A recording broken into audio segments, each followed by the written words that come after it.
میں اسے وہ طریقے بھی بتایا کرتا تھا جن سے استاد پیسہ کماتے تھے۔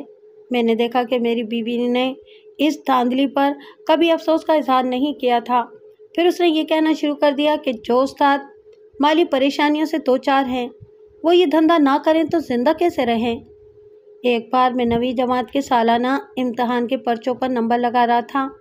میری بیوی نے پوچھا کہ کتنے لڑکے فیل ہو رہے ہیں۔ میں نے بتایا کہ پڑھائی کا معیار اس قدر گر گیا ہے کہ آدھے لڑکے فیل ہیں۔ بیوی نے کہا کہ یہ لال پینسل آپ کے ہاتھ میں ہے، اگر آپ چاہیں تو لڑکوں کا کام بھی بن سکتا ہے اور ہمارے دن بھی پھر سکتے ہیں۔ میں اس کا مطلب سمجھ گیا۔ میری آمدنی اس کی امیرانہ ٹھاٹ کی متحمل نہیں ہو سکتی تھی۔ مجھ پر ابھی ایک بہن کی ذمہ داری تھی، کچھ قرض بھی باقی تھا۔ بچہ 3 سال کا ہو گیا تھا۔ بازار کے بھاؤ چڑھتے جا رہے تھے، پھر بھی میں وہ سوچ نہیں سکتا تھا جو بیوی نے کہہ دیا تھا۔ اس نے ایک ہی روز کہہ کر بات ختم نہ کی، وہ تو میرے پیچھے ہی پڑ گئی کہ میں آمدنی کے اس ذریعے سے فائدہ اٹھاؤں۔ میں مزاحمت کرتا رہا اور وہ مجھے رشوت خوری پر اکساتی رہی۔ مجھے مجبور کرنے کے لیے اس نے اخراجات اور زیادہ بڑھا دیے، حتیٰ کہ 1 سال گزر گیا۔ پاکستان بننے سے پہلے اسکولوں میں یہ رواج تھا کہ میٹرک کے امتحان کے لیے ہر طالب علم کا داخلہ نہیں بھیجا جاتا تھا۔ آزمائشی امتحان لیا جاتا تھا جو بہت سخت ہوتا تھا، اور جو فیل ہو جاتا اس کا داخلہ نہیں بھیجا جاتا تھا۔ ہر اسکول کی یہ کوشش ہوتی تھی کہ میٹرک میں اس کا کوئی لڑکا فیل نہ ہو۔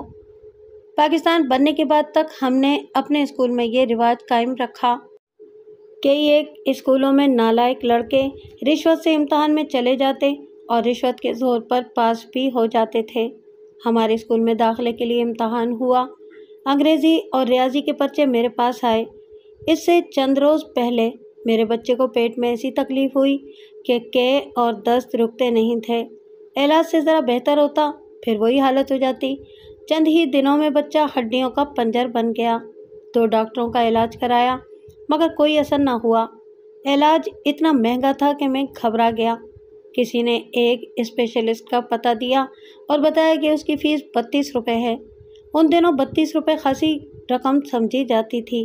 فیس کے بعد علاج کے لیے رقم درکار تھی۔ میں بہت پریشان تھا اور ابھی اسی فیصلے پر قائم تھا کہ پہلے والے ڈاکٹر کا علاج کراتا رہوں گا۔ ایک شام میں گھر گیا تو بیوی نے ایک آدمی کا نام بتا کر کہا کہ وہ آیا تھا اور کہتا تھا کہ میرے بیٹے کو انگریزی اور ریاضی میں فیل نہ کرنا، آپ جو خدمت کہیں گے کروں گا۔ میں اس آدمی کو جانتا تھا، روپے پیسے والا آدمی تھا اور اس کا بیٹا نالائق۔ وہ اپنے بیٹے کا داخلہ بھجوا کر اسے پیسے کے زور سے پاس کرانے کا ارادہ کیے ہوئے تھا۔ میں نے اپنی بیوی کو اس کے لڑکے کے پرچے دکھا کر بتایا کہ 100 میں سے 21 نمبر لینے والے کو میں کیسے پاس کر سکتا ہوں۔ بیوی مجھے قائل کرنے کے لیے دلیلیں دینے لگی۔ میں نے اس کی کوئی دلیل قبول نہ کی۔ اس نے مجھے اپنے بیمار بچے کا واسطہ دے کر کہا کہ گھر میں علاج کے لیے پیسے نہیں، اسی کی خاطر اس آدمی سے کچھ رقم لے لیں۔ میں نے آخر غصے سے کہا، مر جائے بچہ، میں ایمان نہیں بیچوں گا۔ میں نہیں سمجھ سکتا کہ خدا نے میرے ایمان کی پختگی کا پاس کیوں نہیں رکھا۔ مجھے کم از کم 100 روپوں کی شدید ضرورت تھی۔ یہ میرا پہلا اور ایک ہی بچہ تھا۔ میں نے اس بچے کی قسم کھائی تھی مگر کوئی معجزہ نہ ہوا۔ اسی رات بچے کی حالت بگڑ گئی۔ رات کو کوئی ڈاکٹر نہ مل سکا۔ رات بچے کے ساتھ جاگتے گزر گئی۔ بچے کی بگڑتی ہوئی حالت کے ساتھ بچے کی ماں بار بار اور مجھے کوس کوس کر کہتی رہی کہ میں رقم لے کر اس لڑکے کو پاس کر دوں ورنہ کل ہم ڈاکٹر کے پاس نہیں جا سکیں گے۔ صبح ہوئی۔ میرا دماغ بچے کی حالت سے اور ساری رات جاگنے سے بیکار ہو چکا تھا۔ میں نے بیوی سے کہا کہ گھر میں جو پیسے ہیں وہ دے دو تاکہ میں بچے کو ڈاکٹر کے پاس لے جاؤں۔ بیوی نے 2 روپے دے کر کہا، کہیں سے ادھار لے لو، گھر میں یہی کچھ ہے۔ میں سوچ رہا تھا کہ ادھار کس سے لوں کہ دروازہ کھٹکا۔ میں نے کھولا تو وہی آدمی کھڑا تھا۔ اسے دیکھتے ہی میں نے اسے کہا کہ میں اپنا اصول اور اپنا ایمان پر بات نہیں کروں گا۔ اس نے منت کی کہ یہ اس کا ایک ہی بچہ ہے جو بیجا پیار سے بگڑ گیا ہے، آپ اس کا داخلہ بھیج دیں، آگے پاس کرانا میرا کام ہے۔ میں انکار کرتا رہا، وہ منت سماجت کرتا رہا۔ دروازے کے پیچھے سے میری بیوی کی آواز آئی، اپنے بچے کی زندگی چاہیے تو ان کے بچے کا مستقبل خراب نہ کریں، بچے کی حالت بگڑ رہی ہے، ڈاکٹر کے پاس جلدی جائیں۔ اس شخص نے سنا تو بولا، میں ڈاکٹر کو یہیں لے آتا ہوں، اب فکر نہ کریں۔ اس نے کہا، آپ گھبراتے کیوں ہیں؟ کون پیسے لے کر کام نہیں کرتا؟ آپ نہیں کریں گے تو میں ہیڈ ماسٹر سے کروا لوں گا۔ پھر یوں ہوا کہ دروازے کے پیچھے میری بیوی کی رندیائی ہوئی آواز آئی اور دروازے کے باہر اس شخص کی باتیں، اس کے ساتھ اپنے بچے کا خیال اور رات بھر جاگتے رہنے سے اور بچے کی تیزی سے بگڑتی حالت دیکھ دیکھ کر میرا دماغ معاف، میں آندھی میں تنکے کی طرح اڑ گیا۔ میرا ہاتھ اس شخص کے آگے پھیل گیا اور میرے منہ سے نکلا 150 روپیہ۔ وہ مجھے 150 روپیہ دے کر چلا گیا۔ میں نے بیوی سے کہا، بچے کو اٹھا لاؤ۔ وہ بچے کو اٹھا لائی۔ میں اسے اٹھا کر ڈاکٹر کی طرف چل پڑا۔ اتنی سویرے کسی ڈاکٹر کی دکان نہیں کھلی تھی۔ میری جیب میں پیسے تھے۔ میں ایک ڈاکٹر کے گھر چلا گیا۔ وہ مل گیا۔ اندر جا کر بچے کو اس کے صوفے پر لٹایا۔ ڈاکٹر نے بچے کی نبض پر ہاتھ رکھا اور میری طرف دیکھا۔ میں نے بیماری کی تفصیل سنانی شروع کی تو ڈاکٹر نے کہا، بچہ راستے میں فوت ہوا ہے یا آپ شک میں اٹھا لائے ہیں؟ فوت؟ یہ ایک دھاڑ تھی جو میرے منہ سے نکلی اور میں بچے پر گر پڑا۔ میں جب بچے کی میت گھر لایا تو آپ جان سکتے ہیں کہ میری بیوی کی کیا حالت ہوئی ہوگی۔ میرا ذہن صاف ہو چکا تھا اور میری آنکھیں کھل گئی تھیں۔ میں نے اپنی بیوی کے ہاتھوں میں سونے کی چوڑیاں دیکھیں، انگلیوں میں 2 انگوٹھیاں دیکھیں، کانوں میں کانٹے دیکھے۔ یہ تمام زیورات سونے کے تھے۔ میں اندھا ہو گیا تھا۔ ان زیورات کا مجھے پہلے خیال نہیں آیا تھا۔ میں بیوی پر برس پڑا۔ میں نے آسمان سر پر اٹھا لیا۔ اسے کہا کہ تو ماں نہیں چڑیل ہے، بیوی نہیں طوائف ہے۔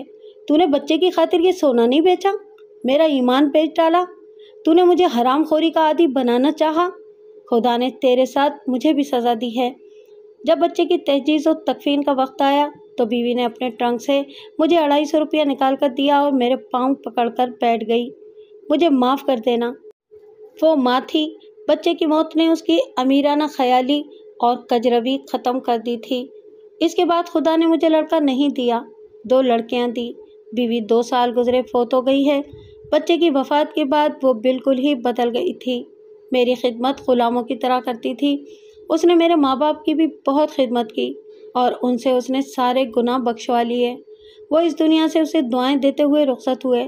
میں نے تمام عمر رشوت نہیں لی، مگر اپنا جو بھی کام کرایا رشوت دے کر کرایا، اور اکثر سوچتا ہوں کیا خدا کی بے آواز لاٹھی بے جان ہو گئی ہے؟